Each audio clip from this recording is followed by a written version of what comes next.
Now on RT1, as the referendum on the Eighth Amendment approaches, Mick Pilo looks at the stories and values on all sides of the debate in a Would You Believe special. And please note that this programme contains images and content that some people may find distressing. On referendum day, the Irish people will make one of the most important decisions this country has ever had to make about our values. We've been here before. In 1983, Ireland decided by referendum that the unborn have an equal right to life to the women who bear them. But are both lives equal? I do believe that my life is worth more than a fertilised human egg. These are our children, and do we value them or do we run away from them and abandon them? What shapes our values and decisions? Is the equal right to life of the unborn based on science, ethics, religious belief, or lived experience? Having a termination was the best thing for my daughter, and it was the best thing for me. The moral basis is that everyone has a right to life. It is a human being, that's not a question, but when is that human being living, yeah? Some say the Eighth Amendment has saved lives. Others, that it has cost women their lives and liberties. What's certain is that there's now a generation in Ireland who had no say in laws which criminalise abortion. I was terrified because I realised that if I had an abortion in Ireland, I could face a 14-year prison sentence. Those in government have entirely abandoned the rights of unborn babies. We cannot continue to export our problems and import our solutions. And is there anything we can learn from our European neighbours who've already faced the issues and live with abortion today? The whole practice of fetal diagnostics and termination has induced this change in our views and has made this acceptable. So it's done something to our society. We take you through the moral minefield that faces Ireland in this referendum. We go behind the stories and slogans to the values that inform the arguments on all sides, to see what's at stake for Ireland if we repeal or retain the Eighth Amendment to our Constitution.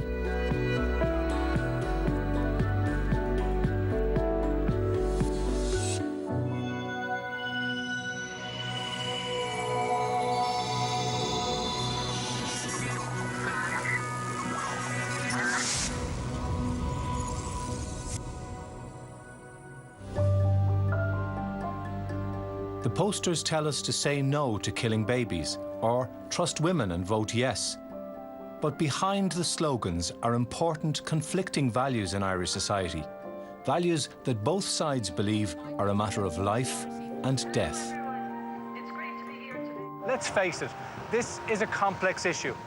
But whatever way you look at it, what this referendum ultimately boils down to is simple. Do you believe that the unborn at every stage in the womb has an equal right to life to the woman carrying it? This is not an abstract concept. These are not faceless women, whatever decision they make. They're not numbers, they're people. They're women, they're people we know, they're our families, they live in our communities, they work alongside us. Abortion may be illegal, but it's already here.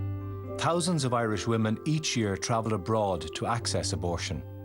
Thousands more import abortion pills illegally into Ireland, risking their health and 14 years in prison. Lucy Watmo was on the pill when she discovered she was pregnant. I really thought about it. I spent 2 weeks really thinking about it. I told the father, and he was really supportive in letting me make that decision of what I wanted to do. But I think I really knew in my heart of hearts that I couldn't be a parent at this time in my life. And I know how hard it is to be a single parent. My mum is a single parent. It's amazing if you feel that you can do it. But I didn't feel like I could cope with that. And what about, did you look into the possibility that there might be supports out there for people like you, that you might be able to go to college, you may be able to have the baby? You know, because people say there are alternatives. Yeah. Did you even look at that? There could be loads of supports for you.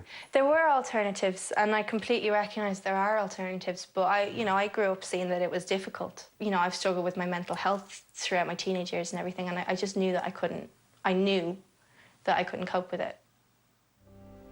Emma Maloney was one of many speakers at the Pro-Life Campaign's national conference in Dublin today.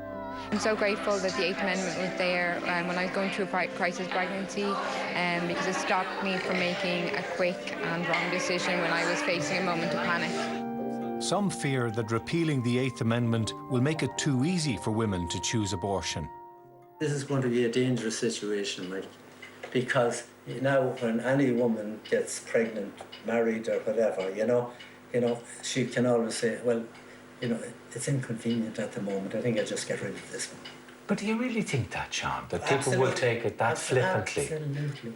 I feel it's so sad that there's so many babies been got rid of in the cases of abortion, when there's so many other people crying out for babies. If there was somebody there with a new baby and they couldn't deal with it, then, I mean, if the mother that wanted it could have adopted and give it a good life. 14 members of the committee voted to recommend to the Oireachtas to repeal the Eighth Amendment. I believe the case for change is justified by the full range of evidence available to us, and I will vote for this change. If the Eighth Amendment is repealed, the government is proposing to permit terminations up to 12 weeks of pregnancy without specific indication, in line with many European countries. In 2016, 3,265 women resident in the Republic of Ireland travelled to England for an abortion. 85% of those abortions were before 12 weeks gestation, and almost half of the women had one child already. Lucy Watmo was 10 weeks pregnant when she travelled to England and had a surgical abortion. I remember sitting in the waiting room, and I remember being so scared. There was another Irish girl, and I could hear her accent. Somebody was crying, but nobody was talking in there. The procedure was hard. If I had the option, I would have loved to have just gone under an anaesthetic and wake up and it'd be done, but because I had to fly home, they gave me what's called conscious sedation. So I felt a bit kind of woozy, but was really aware of what was happening to me. And a nurse held my hand and I cried the whole way through it. I got the Gatwick Express home and there was no seats. So I stood on the train for an hour, bleeding and in pain, and I felt raw. I was so relieved that it was over. I've never felt relief like that. There was no regret, there was no guilt. I would one day love to be a mother, and it was sad that it happened at the time that wasn't right for me. Did you at any stage think that what was inside you was a life? I knew that it was a potential life. I knew that it could have been. But I knew that I was making the responsible decision to not let that go any further. I really wonder if that is what the Irish people would expect at this stage, that Ireland is going to introduce an abortion regime similar to Britain, similar to Sweden. This would make us an even more liberal abortion regime than Britain. In most European countries, abortion is easily available on request up to 12 weeks gestation. In England, the limit is 24 weeks. In Sweden, it's 18 weeks. Both those countries have amongst the highest rates of abortion in Europe. While there are no official statistics for Ireland, various estimates suggest a rate of between 5 to 6 per 1,000 women of childbearing age. Norway already permits abortion up to 12 weeks without restriction, as is being proposed now in Ireland. So, could the Norwegian experience offer a glimpse of what may lie ahead for us? The people of Norway have lived with abortion for over 50 years now.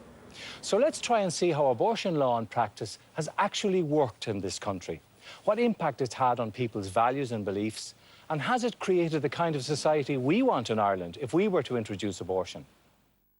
When Norway first legalised abortion, there were fears that the floodgates would open. In fact, after a spike, Norway has since reduced its abortion rate by almost 28%. By offering better sex education and free contraception. In Norway, all abortions are carried out in maternity hospitals and are free under the public health system.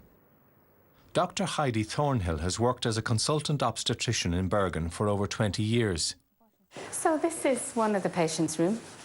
Post-abortion or No, this is where the abortion... Oh, the abortion happens here? Medically. Medically here, okay. Yeah. Not the late ones. They will be in a different department, but it will look more or less the same. Okay. 20 years ago, most early abortions in Norway were surgical, a procedure where the woman is put under general anaesthetic and the fetus is removed from the womb. So what is this? This is the equipment for a surgical abortion to dilate, to open up the cervix. We use these little metal sticks. It hurts, so that's why you put the woman out. Always put the woman out. Yeah, we would put inside a suction, a vacuum. I don't have that here, and then we will just empty the uterus. And is that where it goes, into that? It goes into this, yeah. So later. for 12 a week, up to 9 weeks, this would be full? Yeah, yeah. This would be half full, half maybe. full, yeah. Would you be able to see a fetus in it? Sometimes. That depends on the age, how far the pregnancy has gone. But from 9 weeks, you would be able to see a fetus, yeah. Yeah, okay. Today, 95% of abortions in Norway are medical, where a woman takes medication to end the pregnancy prematurely. Most women up to 9 weeks will then complete the abortion at home. Medical abortions are safer at any time. So it's a two-step procedure. The abortion pill is taken in hospital. And then 2 days after, the prostaglandin, which gives contraction, can be taken at home. This is the first medicine. It stops the development of the pregnancy. And number 2 would be, where is it? Here, yeah. The combination of those two medicines that do the abortion is quite similar to a spontaneous miscarriage. The doctors would write the prescription, and a nurse would give the pill to the woman, and she will swallow it herself, of course. She will take the pill herself. So she takes the pill? Yeah. So she administers the abortion? Yeah, yeah. So you take the responsibility away from the doctors? Yeah, in a way, that's what you do. So this was climbing? Climbing all the time before. Before free abortion? Yes. Professor Ole Erik Iversen has worked as an obstetrician and gynecologist for over 40 years. He's seen at first hand the impact of abortion on Norwegian society. We have a lot of abortions before and after it became legal. Every country has a lot of abortions, and it's not dependent whether it's legal or not. But the results, if it's illegal, it's dangerous. And again, the women pay the price. Less than 5% of abortions in Norway occur after 12 weeks. In these situations, a woman has to appeal to the abortion board, which can grant terminations up to viability at 22 weeks. Legally, the board cannot approve terminations after 18 weeks, except on grounds of grave risk. We question her about her situation, why she wants to apply for an abortion, and she will explain to us what her situation is. And in what situations would you decide she couldn't? If it's late, mostly. We try to think of this as a gradual process so that the fetus gets more and more rights as it is growing. Unlike Ireland, where the unborn has an equal right to life from implantation, in most European countries, the unborn only acquires rights gradually as it develops from 12 weeks up to viability. But who decides what rights, when and why? They say women's rights to choose. What about the young girls that's in the womb? Who's speaking for her? Science is actually on our side. Science has showed that the heart starts beating after 18 days. We see, the scans, we see the child. The Irish Constitution grants the unborn the same right to life as its mother. But is there a single moment in the development of the fetus where we can definitively say it is a human being and therefore has the right to life? When I look at that now, I don't see a human life. Is it a personal view? Is it a moral and religious perspective? Or is it a scientific fact that that's a human life? In biology, it is a scientific fact that it is a human being after fusion of oocyte and sperm. Yeah? And then you have the complete chromosome set. You have the individual, which is unique in the world. But You have to discriminate a human being when is it alive, yeah? And then we have all the discussion, which is a lot of personal view, yeah? Alive in medicine is that you have a heart which is beating. You have a consciousness. You can feel pain, yeah? And of course, this is not present here, yeah? But I'm told at day 16 to day 21, there's a heartbeat, and therefore Yes. it's human. So it starts about day 16 that the heart begins to form. Scientifically, we just call it an arrhythmic contraction, yeah? A rhythmic contraction Contraction, is not a heartbeat. And that's, if you are a medic, you say, no, an arrhythmic contraction is not a heartbeat, yeah? Can be seen in week 6, yeah? But till everything is perfect, it takes till week 22. Is 12 weeks a significant gestational time? In one sense, yes, because from day 56 onwards, you have all organs, yeah? So then it is a fetus, yeah? Can that fetus feel pain? So there have been a lot of studies about pain. You know, of course, the neuronal system is there, but you need special connections between the brain and all the neurons. And these connections are not there until week 27 to 30, so in the last trimester. Both sides claim that science is on their side, but science can only tell us the stages of fetal development. Deciding when the unborn becomes a human being with the right to life is a value judgment shaped by ethics, laws, religion, and lived experience. And these differ. What's central about fetal life is that it happens and grows in a woman's body. And when it's capable of independent existence, viability, then our obligations towards the fetus and protecting the fetus change. Those who would not allow the reproductive autonomy of women, the burden is on them to explain why a very early human organism is given the exact same moral weight as a grown woman or girl. I think that pushes us to the fundamental point about distinguishing between human beings, that some are more worthy than others. And in this instance, it comes right down to they are tiny and all they have is potential. And yet every single one of us was one of those. And they, more than anybody else, need the protection of a healthy society.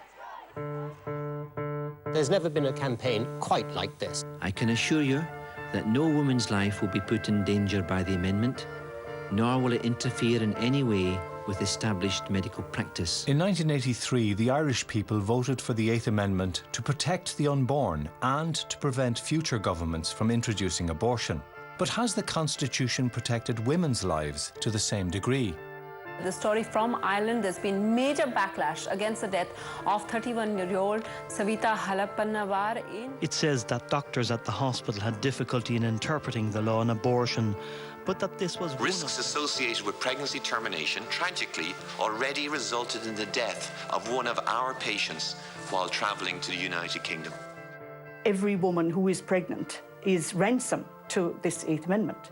The National Consent Policy, for example, puts the patient at the centre of decision-making.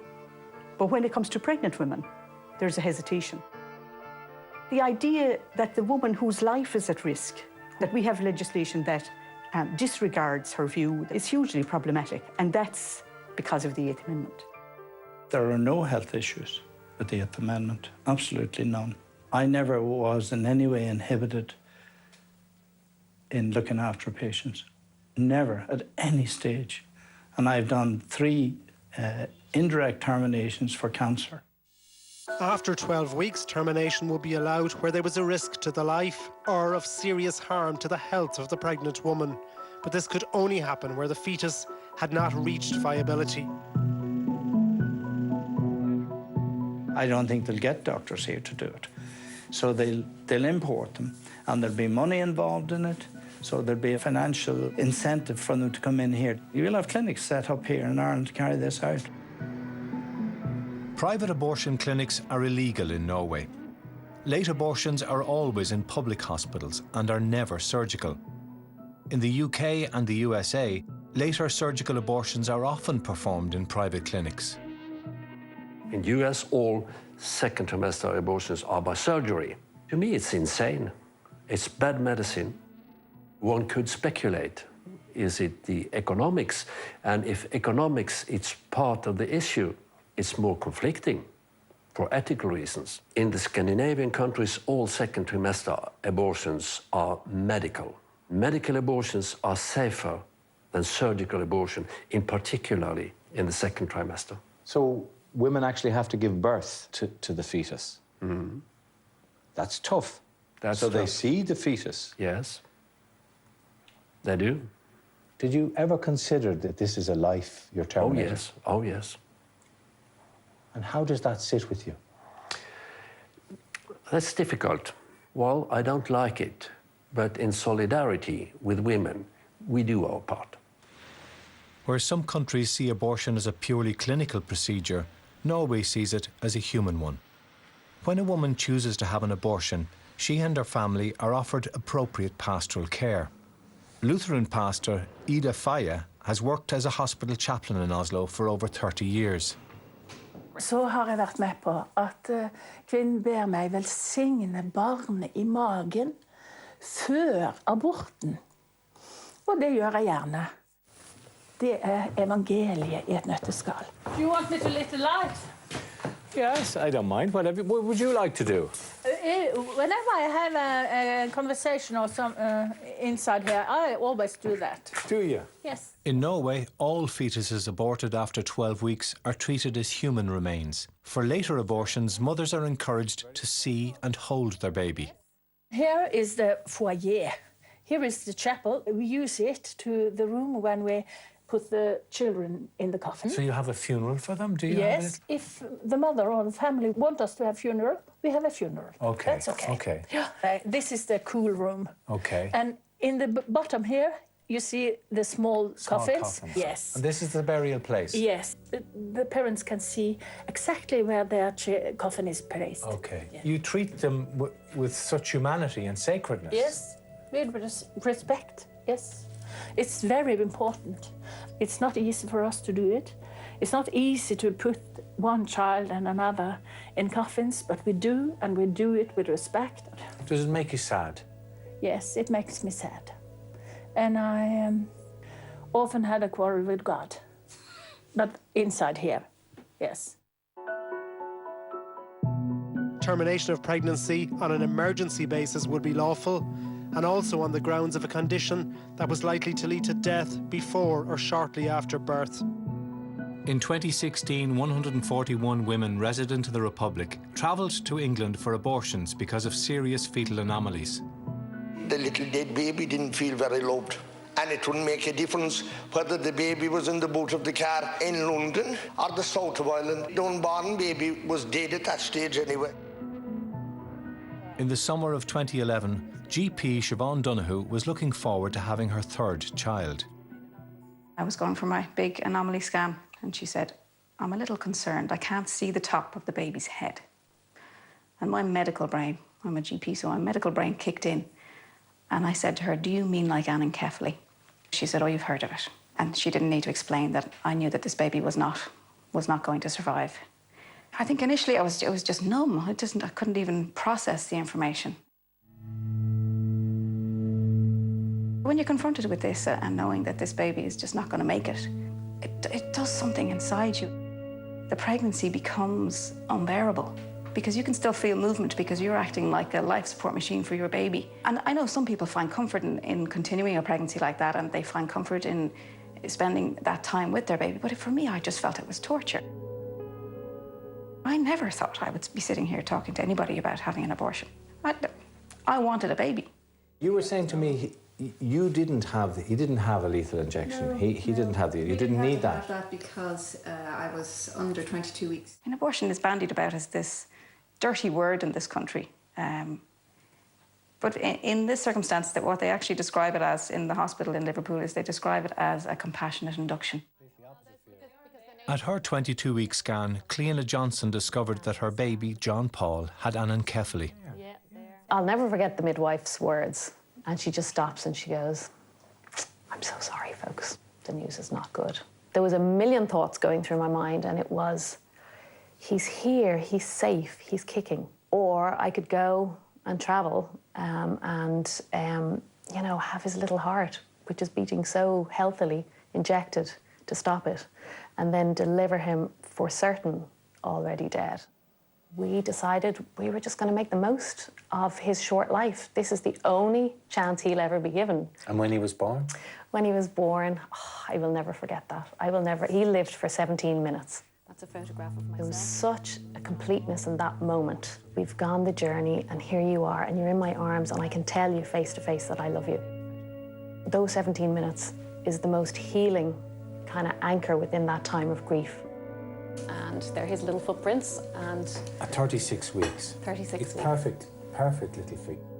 Did he suffer, do you think? No, not at all, not at all. Okay. And when he died, he just slipped away. But there was such a peace about that moment.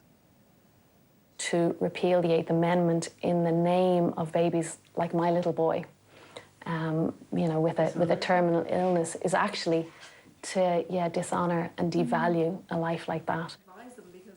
In 2012, Jennifer Ryan was expecting her second child, Jessica, when a 22-week scan detected no kidneys and multiple anomalies. She and her husband travelled to Liverpool for a termination, which involved the administration of a lethal injection. Not easy for me to ask you this question, but I mean, that's what people feel. You've actually chosen to terminate her life. Yes. Through a lethal injection. Yes. It was our parental decision for her. We were her parents, and we had to make what we felt for us and for her was the best decision. Jess's lungs were never going to open. She'd have suffocated if she had been born alive, is what we were told. My body was crushing hers, and it was a constant worry that I was hurting her, and I didn't want her to feel pain. You know, you don't want your child to feel any sort of pain. Any moment of pain was too much. That's the holy water we brought with us. Are you religious? Yeah, we would be. Yeah. Yeah. So when she was born, Dave baptised her as soon as she was born, and then we had the Your priest. husband, Yes, Dave. my husband. Yeah. And then the priest came in. He did a blessing with her as well. And, like, Was the that kids- important for you, that It the was. priest came? Yes, she needed. I felt she needed to have everything that anybody would have. Yeah. You know, she's a person. Do you think what you did was morally right? I do, yeah. I didn't make this decision flippantly or lightly. I thought long and hard about this. But I was thinking about not just myself. I was thinking about my poor baby. I was thinking about my children, the children I had that were living and needed me. Siobhan was taken by surprise when the hospital chaplain offered her a blessing and funeral ritual for her baby, TJ. Priest came and blessed him. Catholic priest? Catholic priest came, spoke very kindly, compassionately to us, and told me not to ever let this keep me away from going to Mass or Communion, which was, at the time, was just so lovely to hear, you know?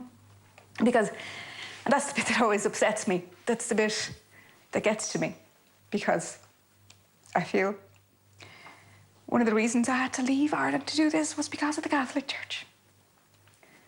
And you have to be met with kindness and compassion. You know, it was just kind of... It always kind of gets to me, that bit, you know? The moral issue at stake is the safeguarding in the future of the life of the unborn child and the safeguarding of its mother. I'm definitely voting yes. I think our Holy Father asked us to do this, and whatever our Holy Father asked us, I will do. The country is a very different place today to the Ireland of 1983. People are less likely to defer to the priest, the politician, or the doctor. And yet, in the 2016 census, 89% of Irish people still voluntarily identified with a religious faith. Over 78% of them Roman Catholic, a church which strongly opposes abortion. So, how will that influence our decision next week? And should it influence the way the medical profession approaches our healthcare? It is absolutely essential that obstetricians remain neutral. I am here to care for patients, all patients, irrespective of their moral, religious, or ethical background. In my 40 years, No patients wanted to terminate their pregnancy with life-limiting conditions. I would be able to persuade that patient to carry on through their pregnancy, and I would give them all the positives and the need to do that. You'd be asking her, forcing her to go through her pregnancy when she doesn't want to. You'd be doing that. No, I wouldn't force her to go through it. I would just encourage her to go through it. If somebody chooses to continue with a pregnancy in those circumstances, I would support them. I wouldn't try and change their mind. But I would ask that people understand that there are other people who don't feel like that, and that there should be an option. You should be able to make a decision for what is right for you in your circumstances. I respectfully disagree with that, because I think that abortion is interrupting that baby's life. I know it's self-sacrificing, and you have to give, and you have to dig very deep. But there is, I would say, from my experience, that's what makes me grow. That's what makes me mature, makes me stronger. Can you inflict that on another mother?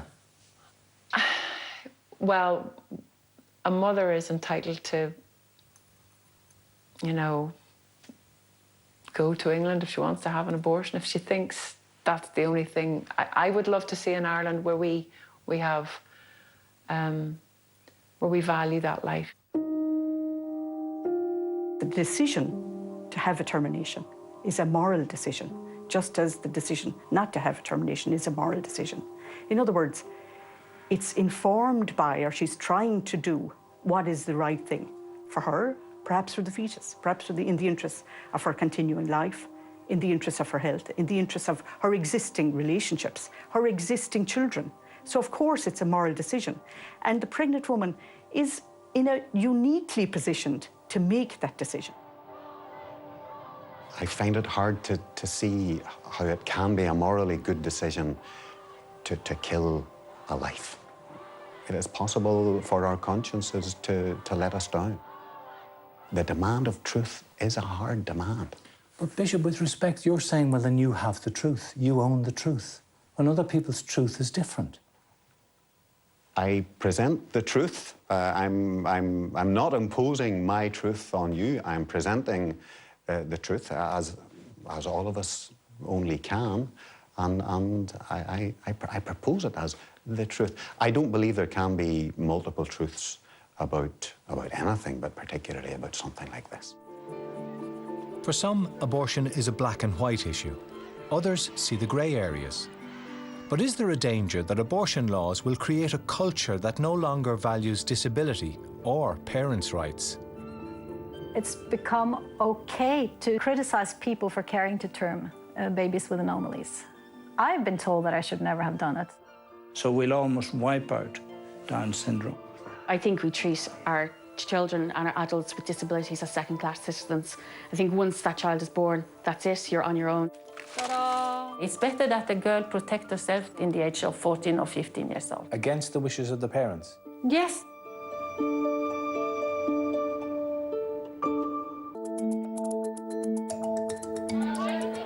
Abortion is the ultimate exploitation of women. Our bodies! Our choice! We're allowing backstreet abortions to take place through the use of abortion pills. 2, 4, 6, 8!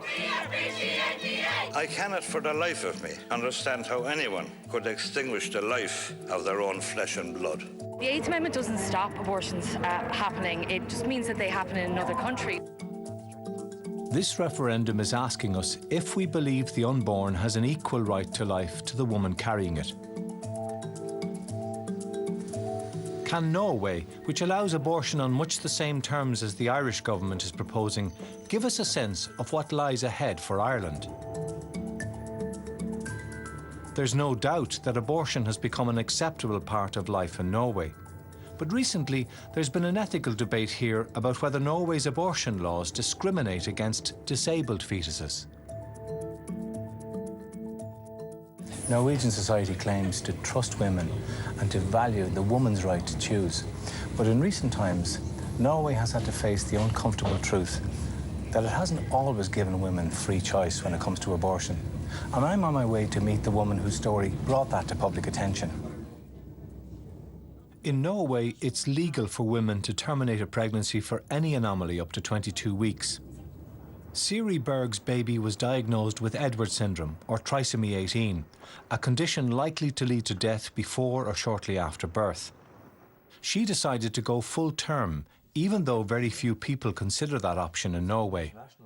We had the amniocentesis, and then after about a week, they called from the hospital and told me our fetus had full trisomy 18.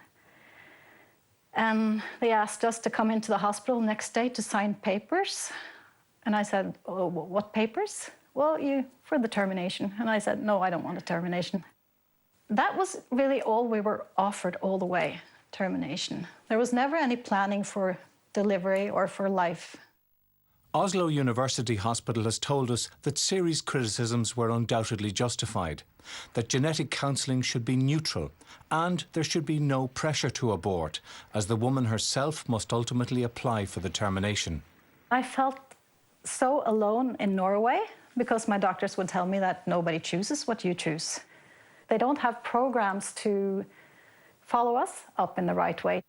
Yes. We had those made while she lived. Some may feel that society makes a pressure, and that may be really felt, but I don't see it as a systematic pressure that we don't want to have those with malformations or disabilities. In cases with very poor prognosis, if the baby is born alive, the general policy in Norway is to offer palliative care, but no invasive, life-prolonging treatment. But Siri and her husband, both doctors, wanted more for their daughter Evy Christina, so they moved to a different hospital, which agreed to offer her food and oxygen, but no invasive treatment, which could cause unnecessary suffering.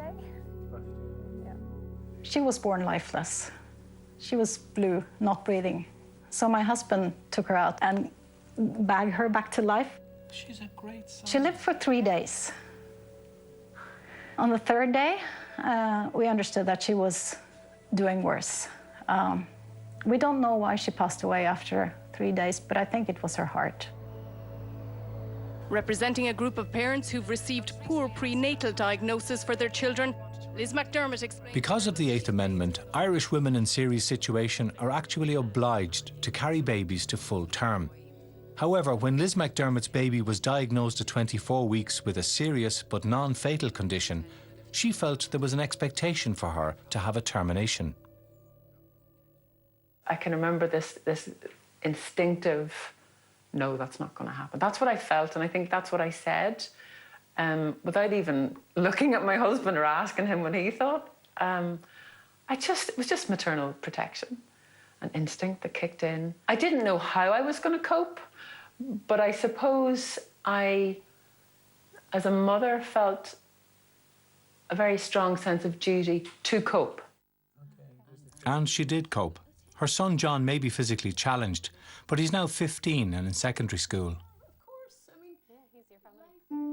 Today, conditions like Down syndrome can be detected early in pregnancy by a simple blood test from the mother. In 2016, 43 women resident in the Republic had abortions in England for reasons of Down syndrome.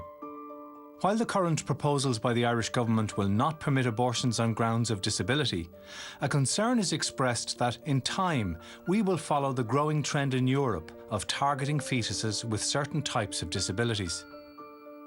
There's no doubt that we can see fetal cells in the mother's circulation at 4 to 5 weeks. She can be certain this diagnosis will be definitively made as early as 6 weeks. My concern would be that these patients are going to be subjected to termination in the first 3 months of pregnancy on the basis of a diagnosis. So we'll almost wipe out Down syndrome. This is a very big moral issue. Should it be available to do an abortion on a cleft palate or something that is absolutely fine to fix? Or, yeah, we would be quite, we would try to restrict that. In Ireland, prenatal tests to identify gender and disabilities are widely available. In Norway, these tests are restricted and only available in the public system to discourage abortions on these grounds. But has that worked? The laws are there, but we have no boundaries in today's society. You can just take a drop of blood and send to some laboratory outside the border, and you have all the answer.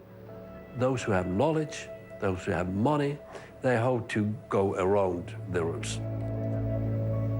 The whole practice of fetal diagnostics and termination has done something to our society. I personally, having chosen the way I did, of course feel that the fetus has as much value of life as I do. But again, I don't want to enforce my feelings on everyone else. To take away the eugenic edge of such a screening program and such abortion laws, you should at least make sure that caring to term is a true option, that you will be cared for all the way through your pregnancy, and that your child will be welcomed into society, that the family will get support and will get all the aid they need to care for their child in a good way. One of the criticisms of the Eighth Amendment is that while it gives an equal right to life to the unborn, it doesn't demand the same equality for children once they're born. So this is Shay. Linda Delmar is from Dublin and mother of 6-year-old Shay. Are you going to say hello to me? High five. He's great crack. He is mischievous, he's funny, he's incredibly cute. Boy, yes. During my pregnancy, I didn't know that he had Down syndrome. We had many scans and it had never been picked up. And is it supposed to be done with that? I don't think I would have considered a termination if I knew that Shay had Down syndrome. We would have been happy to have any child we were lucky enough to be blessed with. Like many children with Down syndrome, Shay needs special supports to enable him to live on a par with his peers. Who's he? Tell me who that is. We have found it very difficult to get the supports that we need to help Shay reach his full potential. Like speech and language, physiotherapy and occupational therapy. We have had to pay privately. We have used up all our savings. And anything that we have received, we have fought tooth and nail for, and it's exhausting. I think we treat our children and our adults with disabilities as second-class citizens. I think once that child is born, that's it, you're on your own. Ger Oakley is 44 and has Down syndrome. He lives in Cork with his parents, Celine and Sean. What way will you be voting? Do you mind me asking, or is that a private question? No.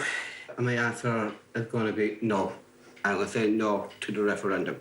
No way would we leave it to politicians. They will change their minds as it goes along. And, you know, you have to have it in the Constitution. That's the only way. Has it been difficult rearing Ger from a young age?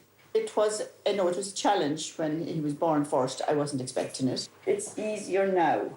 Jared needed extra care and extra attention. We felt from the very beginning, this is something we just have to get on with. I could get emotional now.